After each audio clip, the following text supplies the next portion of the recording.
Bonjour Bertrand, merci d'être avec nous aujourd'hui. Bertrand Bolduc, président actuel de l'Ordre des pharmaciens du Québec, qui a été président de Bio-Québec pendant plusieurs années, dès 2001, en fait, à sa création, il y a 20 ans.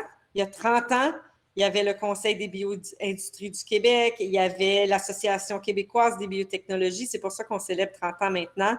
Mais on veut particulièrement jaser avec Bertrand, qui est un acteur clé important du secteur des sciences de la vie. On le connaît à titre de président de Galenova, de cofondateur et membre du conseil d'administration de Sterinova, et évidemment comme président de l'Ordre des pharmaciens du Québec. Bertrand, j'aimerais ça qu'on parle un petit peu aujourd'hui de la création de Bio-Québec. C'était quoi le contexte d'affaires en 2001? Il y avait déjà des associations qui existaient. Il y avait le Conseil des bio-industries, il y avait l'Association québécoise des biotechnologies. Qu'est-ce qui a mené à la création de Bio-Québec et à quels besoins de l'industrie on voulait répondre? Bien, dans les années 90, je pense que le succès de Biochem Pharma a fait en sorte que beaucoup d'entrepreneurs, de chercheurs et d'entrepreneurs qui ont développé des projets et qui voulaient aller de l'avant et bâtir une industrie des biotechnologies. Quelques compagnies avaient déjà percé le marché public, que ce soit Axcan Pharma, Eterna, Terra Technologies. Donc, il y avait un désir de se regrouper pour s'entraider parce qu'on avait des enjeux communs, notamment au niveau du financement des entreprises. Et du côté du ministère de l'Industrie et du Commerce à l'époque, il y avait aussi un besoin d'avoir une relation avec des gens du secteur, d'avoir un interlocuteur. Et ils nous ont vraiment beaucoup aidés à se regrouper et de créer ce qui est Bio-Québec. Il faut se souvenir, même Bio-Québec, la marque appartenait au ministère à l'époque. Ils nous l'ont transféré à la création de l'organisation. C'est une belle anecdote. Il faut que tu nous en parles un peu plus de ça. Oui, ben avec Martin Godbout, et à l'époque, on était quelques-uns qui se sont réunis. Et on a littéralement tordu le bras de Michael Dennis pour qu'il devienne le premier président de Bio-Québec en 99 et il est resté jusqu'à 2001. Et c'est à cette époque-là qu'on a commencé à structurer un discours, des arguments économiques pour aller chercher un petit peu de soutien du ministère et aussi organiser des activités de réseautage entre les entrepreneurs, les universitaires et les fonds de capital de risque qui existaient à l'époque. Il y en avait beaucoup. Il y avait Biocapital, il y avait les Innovatech qui encourageaient beaucoup la création d'entreprises. Donc, on avait un environnement qui avait besoin un petit peu de structure, puis Bio-Québec, c'était l'association qui allait concrétiser un peu la voie de l'industrie à la fin des années 90. Au début des années 2000, fin des années 90, Bio-Québec a contribué, entre autres, à la création de programmes de financement. Tu as fait mention, c'est au cœur des enjeux de la biotech puis de la survie de nos entreprises. On parle du programme BioLevier. J'aimerais ça que tu nous en parles un petit peu plus parce que ça a été finalement l'ancêtre de d'autres programmes que l'on connaît aujourd'hui. Tout à fait. Ben, qui dit enjeu de financement dit difficulté d'aller voir les sources traditionnelles de financement. Il n'était pas question pour les banques, évidemment, de soutenir les projets de biotech. Alors, on a commencé à parler d'un programme de prêts du gouvernement. Puis on voit aujourd'hui, on appelle ça des prêts qu'on va pardonner, mais à l'époque, c'était des prêts avec une partie qui était convertible et qui permettait aux entreprises, s'ils allaient chercher un certain montant en financement en équité, de profiter d'un effet de levier. Donc, c'est pour ça qu'on a appelé ça bio-levier. Et là, le ministère venait amplifier la ronde, ce qui donnait plus de moyens aux compagnies et qui permettait leur développement plus rapide. Alors, beaucoup de compagnies ont profité de ce programme-là. On avait rencontré le ministre à l'époque, Bernard Landry, et la ministre des Finances à l'époque, qui était Pauline Marois, pour mettre en place ce programme de 100 millions de dollars de disponibles en prêts aux biotech. Et ça a quand même assez bien fonctionné. Et une des entreprises qui en a profité à l'époque est encore d'actualité, c'est Medicago, qui travaille sur différents vaccins, et notamment un vaccin COVID. Donc, on voit que ces programmes-là ont un impact et créent énormément d'emplois de haut niveau au Québec.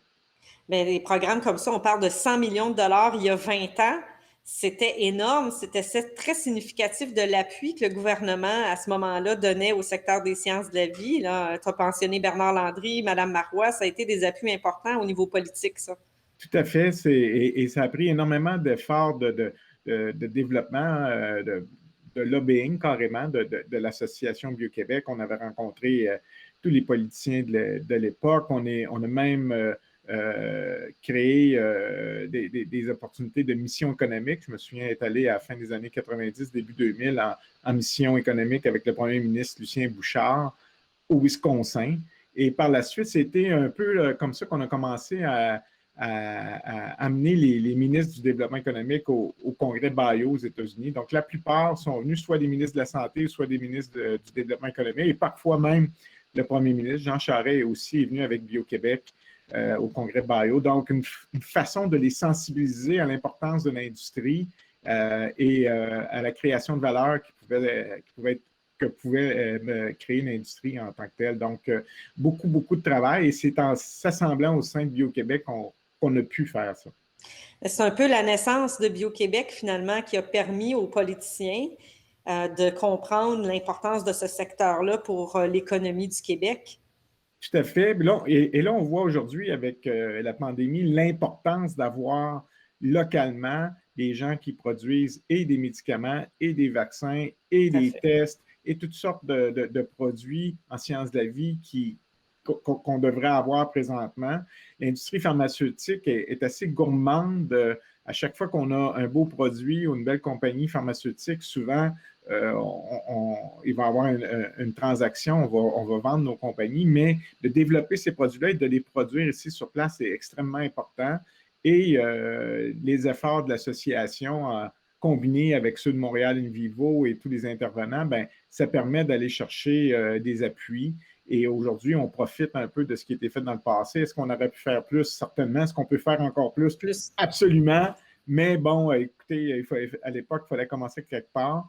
Et en rassemblant les entrepreneurs autour d'une même table, on a quand même été chercher les bons gains. Bertrand, quel a été ton plus beau souvenir de Bio-Québec dans les années où tu étais comme président du conseil? Et c'était très excitant parce que non seulement on créait une industrie, mais on créait une association. On est allé chercher un directeur général, Perry Nero, qui a créé un congrès, un gala, des remises de prix, un magazine, et par la suite, là, des programmes gouvernementaux. Je pense que le programme Biologie, c'est très certainement un des points les plus impressionnants que l'association est allée chercher. Les missions à Bio, emmener les entreprises, les aider à se présenter, à avoir un kiosque au Congrès, c'était aussi super important. À créer des liens avec d'autres organismes comme Biocapital à l'époque, là, qui organisait son congrès annuel. Donc, des choses comme ça qui ont mené à la création de plusieurs entreprises qui existent toujours, parfois sous une forme ou une autre, mais certaines qui ont créé des produits qui sont approuvés maintenant au Canada, aux États-Unis et ailleurs dans le monde. Donc, c'est vraiment de la valeur qu'on a créée au cours de ces années-là. Puis maintenant que tu es pas très loin de nous, mais toujours aussi impliqué dans le secteur, je ne peux pas faire autrement que te demander qu'est-ce que tu vois comme étant les grands défis qui s'en viennent. Tu as mentionné que la pandémie a mis en relief l'importance du secteur des sciences de la vie puis d'une association comme Bio-Québec. Maintenant, on voit la lumière au bout du tunnel. Quels sont les défis, d'après toi, pour le secteur au Québec? Probablement que la pandémie, ce sera une occasion pour les sociétés de biotechnologie de démontrer au public qu'elles sont importantes encore plus que jamais, que le financement des chercheurs universitaires et des spin-offs universitaires est fondamentalement important pour créer des produits, des services ici, de ne pas dépendre des autres pays. C'est les leçons qu'on va tirer, j'espère, de cette pandémie-là. Et on a tout au Québec pour créer des sociétés de biotech qui développent des produits à haute valeur ajoutée. Et on a plein d'entrepreneurs, on en a plus que jamais. Et moi-même, je suis en train d'en créer une nouvelle au moment où on se parle. Donc, écoutez, un nouveau monde énormément de potentiel. Ah ben je pense que tu as raison parce qu'on a amené le public là où on aurait pris tellement d'années à l'amener s'il n'y avait pas eu cette pandémie, dans le sens où il y a eu une éducation qui a été faite sur l'importance de la recherche, du développement, de financement de la recherche. Il ne faut pas perdre ça dans les prochaines années. Tu as absolument raison. Bertrand, une dernière question en terminant. Bio-Québec, c'est quoi son ADN d'après toi? Qu'est-ce que tu avais dans Bio-Québec quand tu l'as fondé puis que tu retrouves encore aujourd'hui, qui est au cœur même de ce qu'elle représente? Oui, je ne l'ai pas fondé. J'étais là quand ça s'est créé. Mais dans l'ADN, c'est un mot intéressant là, pour nous autres en biotech, c'est la science, c'est les besoins de l'industrie et évidemment des patients à la base, c'est la recherche universitaire et c'est très certainement le financement et l'appui de l'État qui doit aller avec et maintenant des aspects réglementaires aussi qui suivent. Donc, c'est un endroit où on peut parler des enjeux communs que toutes les sociétés de biotech ont et travailler sur ces enjeux-là et trouver des solutions souvent innovatrices pour permettre aux compagnies de vraiment se développer plus rapidement. Et on a besoin de ça parce que la course est difficile et tout le monde ailleurs dans le monde essaie de faire la même chose. Donc, il faut vraiment appuyer les entreprises et le rôle de Bio-Québec est encore plus important que jamais. La course est mondiale et puis on a une longueur d'avance parce qu'on a une qualité de recherche incroyable. Maintenant, il faut continuer puis capitaliser là-dessus. Merci beaucoup, Bertrand.